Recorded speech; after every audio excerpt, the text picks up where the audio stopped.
With news of the son of Herod becoming the reigning king of Judea and Samaria, the handwriting was on the wall. Persecution was coming to the Holy Land. The first persecution in Judea was because of the political vacuum in Rome. It resulted in the martyrdom of Saint Stephen.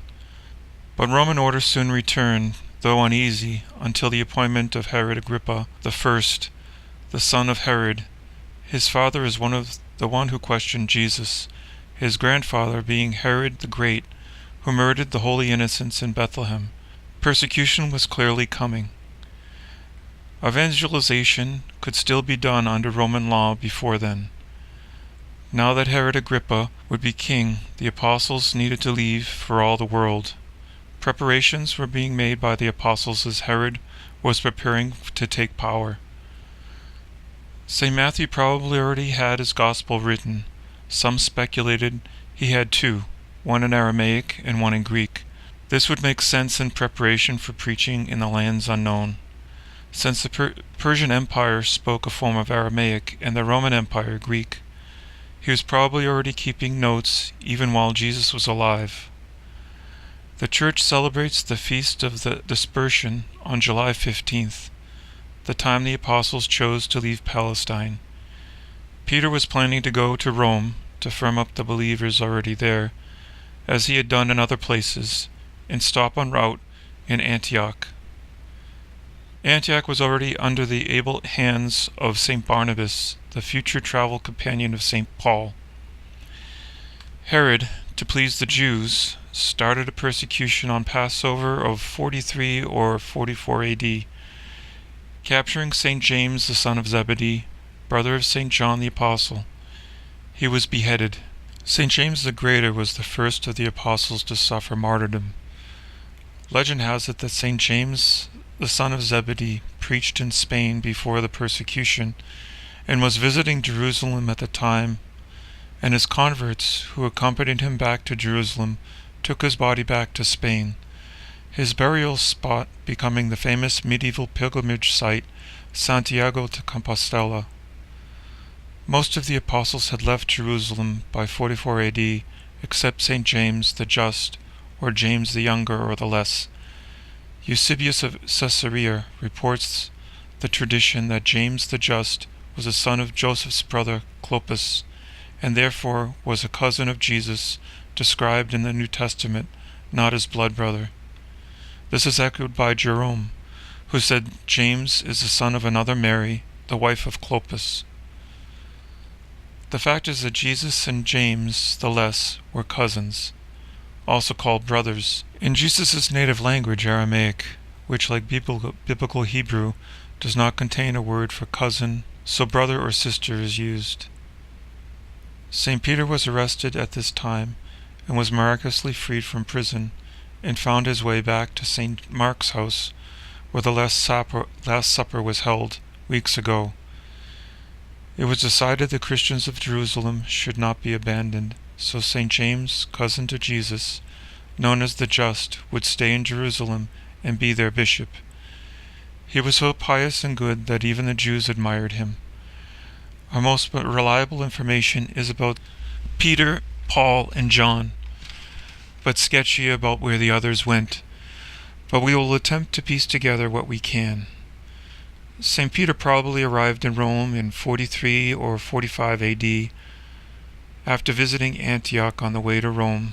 Rome was a huge city by ancient standards, maybe about 1 million people, with towering buildings, sometimes 6 stories high, immense for the times, quite an intimidating place for Peter, a Jewish fisherman. He sought out the Jewish district to find some sense of security in the bustling city. Probably there were some Christian Jews already there. This area was called the 14th District, the hills of which are now the Vatican City of today. Most likely he followed the plan of St. Paul and preached in the synagogues to the Jews and then turned to the Gentiles. One of his possible converts was Pompania Gracina, wife of Aulus Plautius, general of the army of Britannia. She was known to have turned to a new religion after losing a loved one, most likely a convert of St. Peter. It isn't conclusive, but she withdrew from parties of Rome and became a virtuous woman. It was not one of the other mystery religions popular at the time. We can strongly suspect it was Christianity. Where did the other apostles go? We will cover St. Paul later, which we have the most information. Now let's see where the other apostles went. The evidence is sketchy, and the traditions are often vague, but we'll do our best. St. Andrew. St. Andrew went to Kazakhstan and Ukraine. Andrew was the brother of St. Peter, one of the 4 disciples who came with Jesus on the Mount of Olives during the agony of the garden, and he also was one who asked for a sign from Jesus' return in the end of the age, in Mark 13:30. Eusebius in his church history quoted Origen as saying that Andrew preached in Scythia, now known as southern Ukraine and southwestern Russia. He preached along the Black Sea as far as Kiev, and from there he traveled as far north as Novgorod. Hence he became a patron saint of Ukraine, Romania, and Russia. According to tradition, he found the See of Byzantium, later Constantinople and Istanbul, in the year 38 AD, installing Sanchez as bishop, according to Hippolytus of Rome. Andrew preached in Thrace, now split into Bulgaria, Greece, and Turkey. The same town of Byzantium would later develop into the Patriarchy of Constantinople, the center of the Roman Empire. Andrew, along with Saint Sanchez, is recognized as the patron saints of Byzantium. Andrew was martyred by crucifixion in the city of Patras in Greece. St. Andrew was crucified, bound, not nailed, to an X-shaped cross, now commonly known as St. Andrew's Cross. Like his brother St. Peter, St. Andrew deemed himself unworthy to be crucified in the same type of cross as Jesus. Most of his relics were brought to the city of Constantinople by the Roman Emperor Constantius II around 357 AD and deposited in the Church of the Holy Apostles.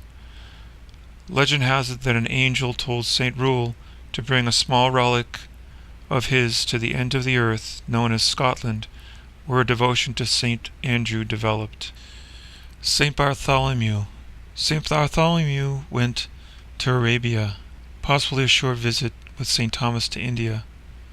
Eusebius, in his ecclesial history, states that after the Ascension, Bartholomew went on a missionary tour to India, probably with St. Thomas, his first mission, where he left behind a copy of the Gospel of Matthew in Aramaic. The Bombay region of Konkan coast, known in the ancient city of Kalain, was a field of St. Bartholomew's missionary activity. Traditions say that Bartholomew, after preaching the gospel in India, returned to Armenia, where he first traveled with his fellow apostle Judas Thaddeus. Both are reputed to have brought Christianity to Armenia in the 1st century. Thus both saints are considered the patron saints of the Armenian Church. St. Bartholomew was executed in Albanopolis in Armenia. The apostle was flayed alive and beheaded. He was martyred for having converted Polymus, the king of Armenia, to Christianity. Enraged by the monarch's conversion and fearing the Roman backlash, the king's brother, Prince Austigius, ordered Bartholomew skinned alive and executed, which Bartholomew courageously endured. St. Matthew, possibly Ethiopia. St. Irenaeus tells us that Matthew preached the gospel among the Jews. St. Clement of Alexandria claimed that he did it for 15 years. Eusebius maintains that before going into other countries, he gave them his gospel in Aramaic. Ancient writers are not of one in the countries that were evangelized by St. Matthew, but almost all mention Ethiopia.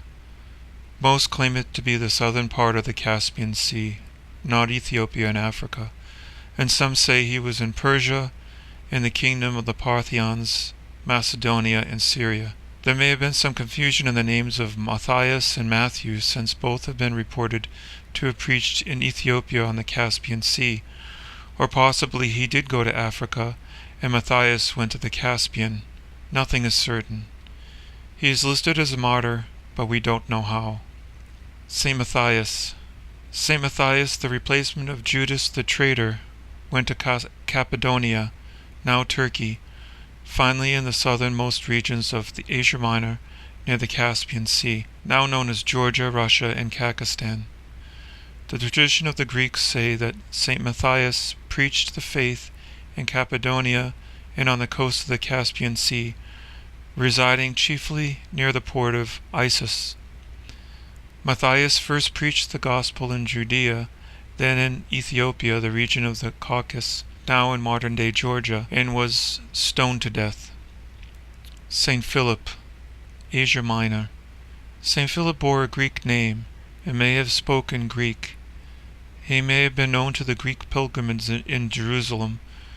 He advised Andrew that certain Greeks wished to speak with Jesus. Together they informed Jesus of this in John 12:21. He was the one who asked to see the Father at the Last Supper. We know he preached in Turkey. There has been some confusion about the two Philips, though. In the New Testament there was one Philip who was a deacon who converted the eunuch in Acts, and the other the Apostle Philip. It seems as though the deacon had 3 daughters who were consecrated virgins, honored and loved in the early church. 2 of the daughters were buried with him in Hierapolis, Turkey, the 3rd daughter dying with honor in Ephesus, also on the coast of Turkey. We know very little of Philip the Apostle's activities. There were Gnostics who caused confusion by using his name for their teachings. Nothing concrete can be learned other than he was crucified. Saint Simon the Zealot. Saint Simon the Zealot went to Egypt and Iran.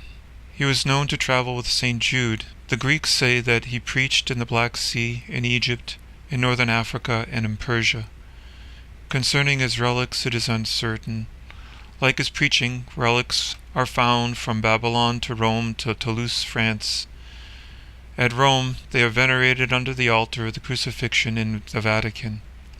His symbol is a saw, which his body is said to have been sawed into pieces. We will continue with the 2 best documented apostles outside of Scripture, absolutely fascinating, St. Thomas and St. Jude.